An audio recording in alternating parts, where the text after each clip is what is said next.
Shalom, shalom, shalom, frères et sœurs en Christ. Je suis l'apôtre Hervé Mokem, le motivateur chrétien. Bienvenue au Pain Quotidien. Éternel mon Dieu, mon roi, Père trois fois saint. Merci Seigneur. Merci Seigneur pour ce jour. Merci pour cet instant. Merci pour chaque seconde, Seigneur. Merci pour chaque minute. Merci pour chaque heure que tu nous donnes, Seigneur mon Dieu, mon roi. Merci pour tout. Reçois toute notre gratitude. Merci pour la protection divine, Seigneur. Merci pour les frères et sœurs en Christ que tu places autour de nous. Merci pour nos familles, Seigneur. Merci même pour notre pays. Merci, Seigneur. 1000 fois merci. Reçois toute notre gratitude. Sois élevé, Seigneur. Sois béni, mon Dieu, mon roi. Que tout ce qui est en nous bénisse ton saint nom. Tu es digne de louange et d'adoration. Reçois toute notre reconnaissance. À toi soit la gloire au siècle des siècles. Amen. Mon frère, j'ai un message pour toi ce matin. Poussé par le Saint-Esprit, ma sœur, j'ai une parole pour toi ce matin. Et sans tarder, lisons une portion des Écritures. Ouvrons la Bible qui est la parole boussole, qui est la parole de Dieu. Ouvrons nos Bibles dans 1 Samuel, chapitre 23, versets 26 à 28. 1 Samuel, chapitre 23, versets 26 à 28. Je lis. Saül marchait d'un côté de la montagne et David avec ses gens de l'autre côté de la montagne. David fuyait précipitamment pour échapper à Saül. Mais déjà Saül et ses gens entouraient David et les siens pour s'emparer d'eux. Lorsqu'un messager vint dire à Saül, « Hâte-toi de venir car les Philistins ont fait évasion dans le pays. » Saül cessa de poursuivre David et s'en retourna pour aller à la rencontre des Philistins. C'est pourquoi l'on appela ce lieu Shelah Hama Shekoud. Pas facile de prononcer ce nom-là. Ce passage biblique est apparemment simple. C'était un passage de passage. Et ça a été un passage de passage pour plusieurs. Alors que ce passage cache un grand enseignement. Ce passage cache un enseignement important. Dans ce passage de 1 Samuel, chapitre 23, versets 26 à 28, nous assistons à un retournement de situation spectaculaire pour David et ses hommes. Alors qu'ils étaient poursuivis, encerclés par le roi Saül et ses troupes, ils étaient sur le point d'être capturés. Pourquoi même pas d'être tués? Tout semblait perdu pour eux. Tout semblait perdu pour David et ses hommes. Mais Dieu a agi de manière miraculeuse en déjouant les plans de l'ennemi. Je viens te parler du Dieu de la dernière minute. Le Dieu qui pourra agir, qui va agir. Ne sois pas frustré pour l'instant parce que nous sommes en novembre. Décembre arrive à grande vitesse. L'année est en train de partir. Et ton miracle n'est toujours pas là. La solution n'a toujours pas été trouvée. Même à la dernière minute, à la dernière seconde de cette année, Dieu peut agir. Et j'aimerais te dire, Dieu agira en cette année dans ta vie. Laisse les gens compter le temps. Toi, compte sur le Dieu du temps.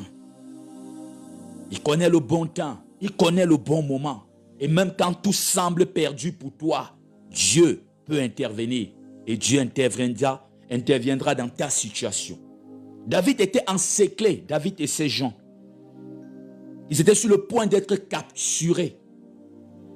À la dernière minute, les choses ont changé. On est venu dire à Saül, il y a les ennemis qui sont en train d'envahir le pays. On est venu dire à Saül, il y a des combats plus importants. Et Saül a laissé David pour aller faire des combats plus importants. Dieu va distraire tes ennemis. À la dernière minute, quand il voudra te toucher, Dieu va distraire tes ennemis. Ils s'en iront pour livrer d'autres combats. Et toi, tu seras délivré. Dieu va déjouer tous leurs plans. Cette portion des Écritures nous enseigne une leçon importante, mon frère. Même lorsque tout semble perdu, Dieu est capable de changer le cours des événements en notre faveur. Tout était perdu pour la femme à la perte de sang. Elle avait dépensé tout son argent chez les médecins. Elle n'avait pas trouvé la guérison. Tout semblait perdu. À la dernière minute, à la dernière seconde, elle a touché le Dieu de la dernière minute. Elle a été guérie à la minute même. Dieu peut transformer nos déserts en fleuves. Oui, je viens te dire que même à la dernière minute, Dieu peut transformer ton désert en fleuve. Là où il n'y avait pas d'eau, là où c'était aride, là où c'était un soleil chaud, brûlant. Dieu peut faire passer des fleuves là. C'est-à-dire, il peut apporter la provision là où il semblait avoir pénurie. Il peut également confondre tes ennemis, renverser les complots contre toi et te délivrer de toute situation difficile. Le Dieu de la dernière minute. Je te dis, je prophétise sur ta vie. Dieu va agir dans ta vie. Même si c'est la dernière seconde de cette année. Le 31 décembre, même à la dernière seconde, Dieu va agir. Ne sois pas frustré. Certains ont reçu en janvier, certains ont reçu en mars. Toi, même à la dernière minute, tu peux recevoir. Je viens te parler du Dieu de la dernière minute. Dans ce passage de 1 Samuel, chapitre 23, versets 26 à 28. David était encerclé par Saül, le roi, et son armée, prêt à être capturé, prêt à être tué. Un messager venait dire à Saül, les Philistins sont en train d'envahir le pays. Saül a laissé David pour aller combattre les Philistins. David a fui loin de là, et puis tel est devenu ce que Dieu avait prévu. Oui, l'ennemi est toujours là pour détruire ta destinée. Dans ce même chapitre, si tu vas au verset, par exemple au verset 17, il lui dit, ne crains rien, car la main de Saül, mon père, ne t'atteindra pas. Tu régneras sur Israël, et moi je serai au second rang près de toi. Saül, mon père, le sait bien aussi. Jonathan dit ça à David. David est fait pour être roi. Ce n'est pas parce que Dieu t'appelle à être grand qu'on ne va pas te combattre. Au contraire, on doit combattre ceux qui sont appelés à être grands. Et dans cette vidéo qui est en train de courir sur les réseaux sociaux, sur TikTok, qu'est-ce que j'ai dit? Tout se passe dans l'enfance. Il faut faire attention. On a porté Jésus pour fuir en Égypte, pour protéger sa destinée. Quand on a une grande destinée, on aura de grands combats. Quand on a une grande destinée, on sera toujours attaqué. Parce que j'aimerais te dire une chose. Toi, roi, c'est quelqu'un d'autre qui doit libérer le trône. David, roi, Saül doit libérer le trône. Jésus, roi, César, Hérode, voyez déjà que leur trône était menacé. Toi, grand directeur, quelqu'un doit libérer le trône. Toi qui amènes la paix dans ta famille, le sorcier doit libérer le trône. Toi qui viens pour délivrer ta famille, automatiquement le sorcier doit libérer le trône. Pour que la paix règne dans ta famille. Voilà pourquoi lui, il n'est pas à l'aise. Toi, leader, quelqu'un doit libérer le trône. Voilà pourquoi ils vont te combattre. Voilà pourquoi ils te combattent. Et tu n'es pas le seul. Tu n'es pas la seule. Voici l'exemple de David qui porte l'onction, qui porte le mandat. Et aujourd'hui est poursuivi par Saül. David n'est pas poursuivi par n'importe qui. Ne sois pas surpris dans ta vie que tu te regardes, tu n'es rien, mais des grandes personnes te combattent, des géants te combattent, des riches te combattent. C'est parce qu'au fond de toi, tu es riche, tu es un géant, tu es puissant, tu es puissante, tu es égal à eux, voire même supérieur à eux. Voilà pourquoi ils n'ont pas honte de te combattre. Parce que s'ils ont honte de te combattre aujourd'hui, demain ils seront renversés, ça fera toujours la honte. David est combattu par Saül. Saül a encerclé David, prêt à capturer David. David, prêt à tuer David. À la dernière minute, une nouvelle plus importante arrive. Un combat plus important s'ouvre à Saül. Et il doit libérer David pour partir. Voilà comment David est libéré, délivré à la dernière minute. Cette histoire de 1 Samuel chapitre 23, versets 26 à 28, nous encourage à garder confiance en Dieu, même dans les moments les plus sombres.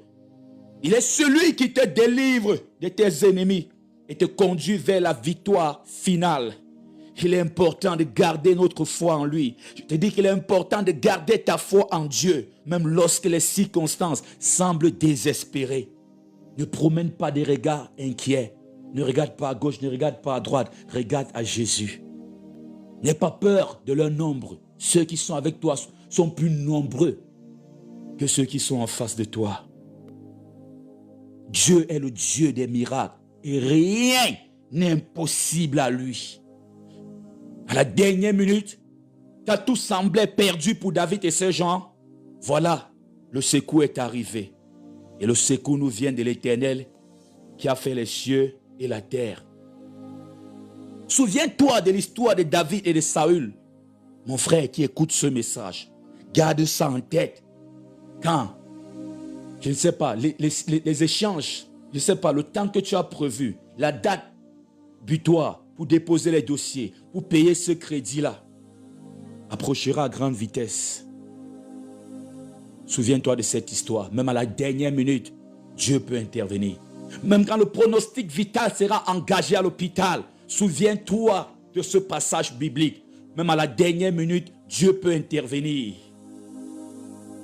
Quand tout semblerait flou, sombre pour toi, perdu pour toi, désespéré pour toi, même à la dernière minute, Dieu peut intervenir. Souviens-toi de ce passage biblique, quand il va manquer 1 heure pour que cette année finisse et on passe à l'année prochaine. Souviens-toi que même à la dernière minute, à la dernière seconde, à la dernière heure, au dernier jour, Dieu peut intervenir. Je te parle du Dieu de la dernière minute. Rappelle-toi que ton Dieu est celui qui peut changer ta situation. Oui, ta situation, même la situation la plus désespérée, il peut transformer cela en une véritable victoire. Fais confiance en Dieu. Laisse Dieu agir dans ta vie. Ne regarde pas la montre. Ne regarde pas le temps des hommes. Regarde le temps de Dieu. Ne regarde pas la montre des hommes. Regarde la montre de Dieu. Ne te laisse pas conduire par leur GPS, par leur radar. Laisse-toi conduire par la boussole de Dieu. Dieu est le maître du retournement de situation. Il est toujours fidèle à ses promesses. Ne désespère pas. Ne promène pas des regards inquiets. Appuie-toi sur le Seigneur. Et Dieu aime ça. Quand tout semble terminé pour les hommes. Dieu aime ça. Quand l'ennemi se dit que cette fois-ci, on va faire tomber. Cette fois-ci, cette fille-ci est tombée. Dans mon histoire, ce jour où je mourais, j'avais fait un songe. Ils regardaient le monde, ils avaient préparé mon deuil. Ils savaient que j'allais mourir. Ils regardaient les montres. Je demande, mais pourquoi il y a tous les événements. Bon, tous les éléments du deuil sont en place. Mais où est le corps? Vous avez creusé la tombe, vous avez tout déposé. Comme on prépare réellement, comme un deuil se fait. Mais où est le corps? Et pourquoi regardez-vous vos montres? Ils m'ont dit, la personne est à Douala. D'ici quelques secondes, il va tomber, on va commencer le deuil. Mais comment faut commencer un deuil quand la personne n'est pas encore morte?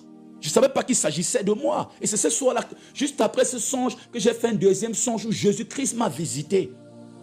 Ce qui était censé être ce jour-là, le jour de ma mort, est devenu le jour de ma naissance.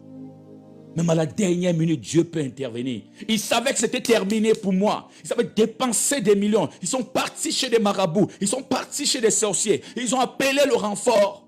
J'étais malade. Ils se sont renseignés sur mon état de santé. J'étais malade. J'étais mourant. Quand tu me voyais, tu savais que j'étais mourant. Quand le médecin faisait les examens, il ne voyait rien, mais il voyait la mort en moi. Il savait que je suis tombé. C'est une affaire de quelques minutes. Ils étaient en train de regarder leur montre. Ils avaient creusé ma tombe. Mais aujourd'hui, j'ai assisté aux obsèques de plusieurs d'entre eux. Même à la dernière minute, Dieu peut te délivrer. C'est lui qui tient nos vies entre ses mains. Et rien ne se passe sur la terre. Comme on disait à l'époque, sans que Dieu ne soit au courant. Même à la dernière minute, Dieu peut intervenir. Il a fait ça pour moi. Est-ce que tu sais?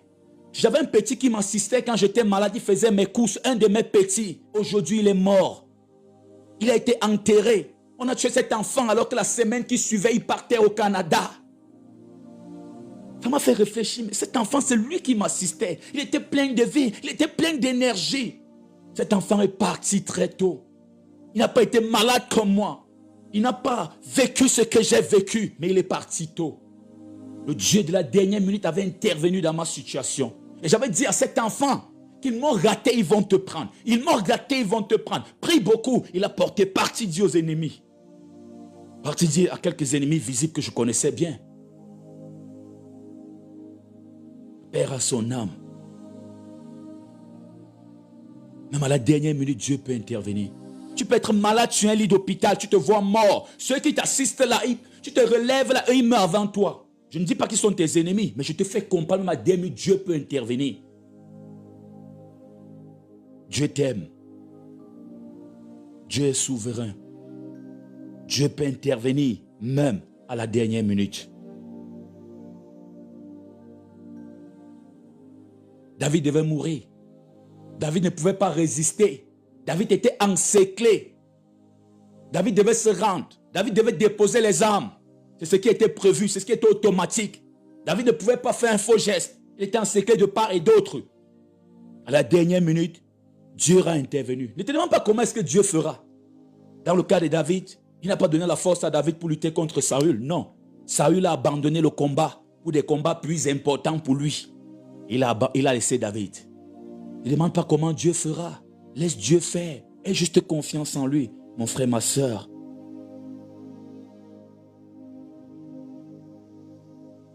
Ce n'est pas le hasard. Ce n'est pas un hasard.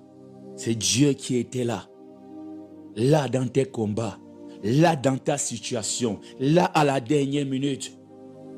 Et aujourd'hui tu es en vie. Même à la dernière minute.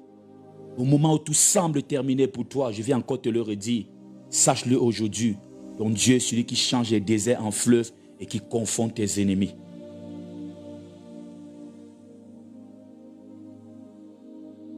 Ne désespère pas. N'abandonne pas. Attends ton miracle. La prophétie s'accomplira. Les promesses de Dieu vont se manifester. Dieu n'est pas un menteur. S'il t'a dit que tu auras le visa en cette année, tu auras le visa en cette année. S'il t'a dit que tu vas te marier cette année, tu vas te marier cette année. Je ne veux pas savoir si on est en novembre ou en décembre. C'est lui qui a créé le temps. Même à la demi, tout peut se passer. Ne réfléchis pas comme les hommes. Est-ce que ça peut se faire? Est-ce que ça peut? Je ne vois pas, je ne vois pas. Ça, c'est la réflexion des hommes. Ça, c'est la réflexion de la chair. Dieu peut changer. Est-ce que tu sais, dans l'histoire de Sodome et Gomorrhe, il a inversé les villes. Dieu peut inverser. Dieu peut décider que la France se retrouve au Cameroun, le Cameroun se retrouve en France. Rien n'est impossible. C'est un Dieu surprenant. Même à la dernière minute, il va agir. Cette année n'est pas encore perdue pour toi. Ton compte bancaire, qui est dans un déficit total, va retrouver l'équilibre au nom puissant de Jésus-Christ de Nazareth. Cette maladie quittera ton corps en cette année au nom puissant de Jésus-Christ de Nazareth. Tu n'entreras pas en 2025 avec cette maladie. Même à la dernière minute, la guérison sera ton partage. Voilà l'enseignement qu'on peut tirer de cette portion des Écritures. 1 Samuel chapitre 23, versets 26 à 28. Sois fier quand la vie te combat. C'est parce que tu es un géant. C'est parce que tu es un roi. C'est parce que tu es un David. C'est parce que tu es un Joseph. Même Moïse, ils ont combattu Moïse. Ils ont combattu Jésus. Sois fier qu'ils te combattent. On combat la lumière. On combat la vérité. On combat la puissance. On combat les grandes destinées. Par les combats, tu peux déjà savoir qui tu es. Par ces attaques mystiques, tu peux déjà savoir qui tu es. Et quand tu sais qui tu es, appuie-toi sur celui qui a fait de toi ce que tu es. Appuie-toi sur ton Créateur. Et je viens te dire ce matin, je viens te dire en ce jour, même à la dernière minute, au moment où tout semble terminé pour toi, sache-le aujourd'hui, ton Dieu est celui qui change les déserts en fleuves et qui confond tes ennemis. le Dieu de la dernière minute, qu'il agisse dans ta vie maintenant. Je prie pour que le Dieu de la dernière minute agisse dans ta vie maintenant. Je prie pour que cette année ne finisse pas sans que ton miracle ne te localise. Je prie pour que cette année ne finisse pas sans que la paix ne te localise. Je prie pour que tu ne sois plus seul, que tu entres en 2025 avec un fiancé ou une fiancée. Je prie, toi qui cherches l'enfant depuis longtemps, que tu entres en 2025 portant une grossesse. Je prie pour que le Dieu de la dernière minute transforme tes peurs en foi, transforme tes doutes en foi, transforme tes problèmes en solutions, tes questions en réponse au nom puissant de Jésus-Christ de Nazareth. La femme à la perte de sang avait dépensé tout ce qu'elle avait comme argent, comme bien chez des médecins. Elle a touché le Dieu de la dernière minute. À la dernière minute, elle a eu la guérison en 1 minute. Le Dieu de la dernière minute viendra donner un sens à ta vie. Ne désespère pas. Ne regarde pas novembre, ne regarde pas décembre. Dis-toi qu'il le fera. Selon ses promesses, selon la promesse qu'il t'a faite, il le fera. Il est fidèle. Il est un Dieu fidèle. Il est un Dieu juste et bon. Je t'ai dit qu'ils regardaient leur montre. Ils avaient creusé ma tombe. Les anges de Lucifer avaient creusé ma tombe. Ils avaient creusé ma tombe. Ils regardaient leur montre. Ils avaient tout mis en place, les éléments d'un deuil. Finalement, j'ai assisté à leurs obsèques. Finalement, cette tombe n'est pas restée vide. Ils sont entrés, on les a enterrés. Et moi, je suis vivant par la grâce de Dieu. À la dernière minute, ce jour, quand je mourais, il m'avait jeté une pierre sur mon nez. Je me suis levé de ce songe. J'avais mal au nez. J'ai dit, cette fois-ci, c'est la mort. Moi qui voyais les serpents dans les rêves. Moi qui voyais des choses terribles dans les rêves. Cette fois-ci, c'est la mort. J'avais mal au nez. C'est une réalité. J'ai prié. J'ai fait ma dernière prière. Je me suis couché pour mourir. J'ai fait ma dernière prière, je me rappelle. J'ai mis le son Shiloh de Gaël. J'ai pris une belle position pour mourir. Et en semaine, j'avais déjà fait mes photos pour dire à ma mère, si je meurs, on m'enterre avec ces photos. Ce soir, c'était sombre. Quand j'ouvre la porte avant ce songe, ce premier songe, pour aller uriner à l'extérieur, puisque les toilettes étaient à l'extérieur. Des cafards partout. 2 chats pleurent au-dessus de moi au salon. Quand je pars dans la chambre, ils se déplacent sur la toiture, ils vont dans la chambre, ils pleurent au-dessus de ma position. C'était le soir de la mort. C'était la minute de la mort. Les anges de Lucifer, l'esprit de la mort avait déjà envahi le ciel de ma vie. Je te parle de mon histoire. Devant Dieu, je ne mens pas, c'est ce que j'ai vécu. Quand je me suis réveillé de ce deuxième songe, j'ai dit, cette fois-ci, c'est la mort. Oui, j'ai vu des serpents. Oui, j'ai vu des choses terribles dans mes songes. On m'a visé avec une pierre, je me réveille et j'ai franchement mal. Cette fois-ci, c'est la mort.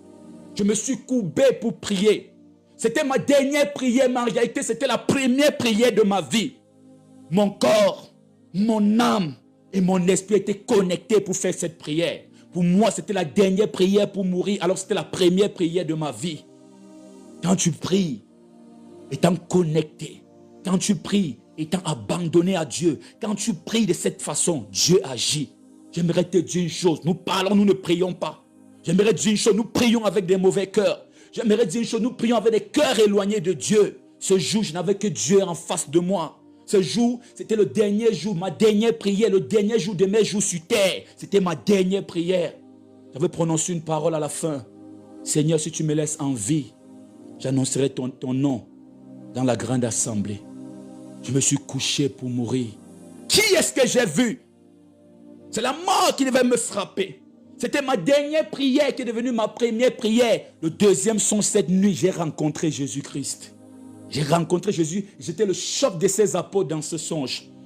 Il m'a dit, n'a pas confiance aux autres serviteurs. Et j'aille moi-même faire sa mission.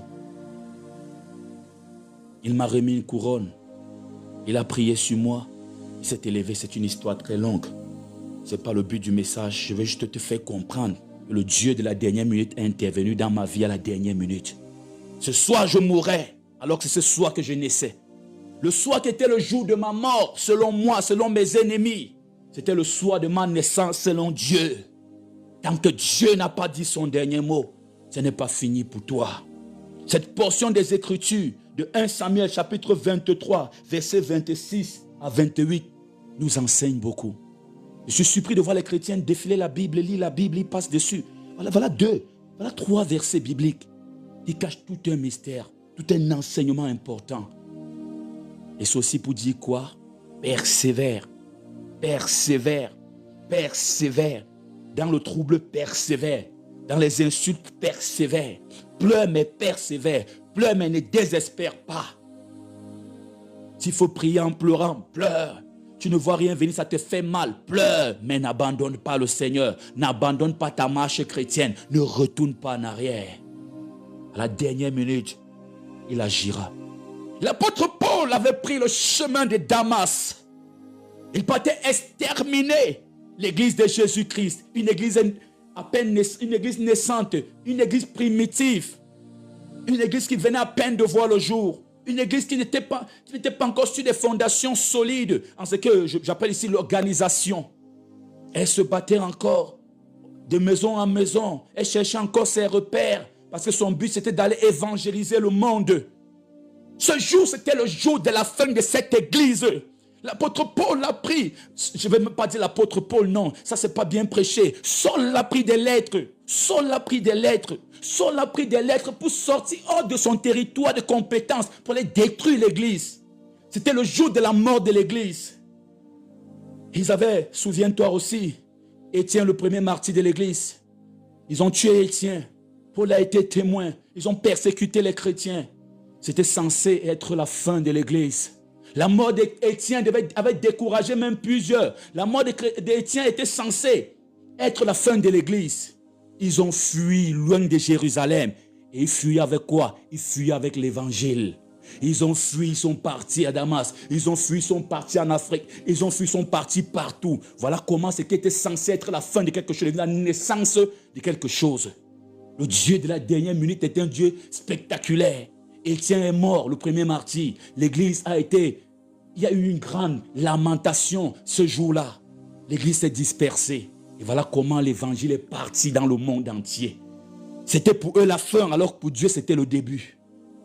L'apôtre Paul lui-même, Saul lui-même, c'était pour lui la fin. Il partait détruire l'église. Il avait toute une armée avec lui. À la dernière minute, il a rencontré Jésus. Ce qui était censé être la fin de l'église. La victoire pour l'apôtre, pour Saul, dans le mal, est devenue la naissance dans le bien. Il a rencontré Jésus. Il a donné sa vie à Jésus. Et il est considéré comme l'apôtre ayant le plus travaillé. Il a battu un travail énorme. Ce qui se battait à l'époque pour détruire. Il a travaillé pour construire, pour monter des étages à cette fondation de l'église. Ce soir, ce jour, ils ont pleuré dans les maisons. Ils ont prié le Seigneur. La persécution était grande. Ce jour était censé être la fin de l'église qui venait à peine de naître. Ce jour est devenu plutôt la naissance même de l'église. J'aimerais te dire que l'église est bien née. J'aimerais te dire que le jour de la Pentecôte, quelque chose s'est passé. Mais le grand jour, c'est après la mort d'Étienne. C'est quand ils se sont dispersés que le grand jour est tombé. Pourquoi? C'est en se dispersant que l'évangile est parti partout, en Europe, en Asie, en Afrique, partout. Le Dieu de la dernière minute transforme les choses. C'est pour te dire quoi? Ne regarde pas avec tes yeux charnels. N'écoute pas. N'entends pas avec tes oreilles charnelles.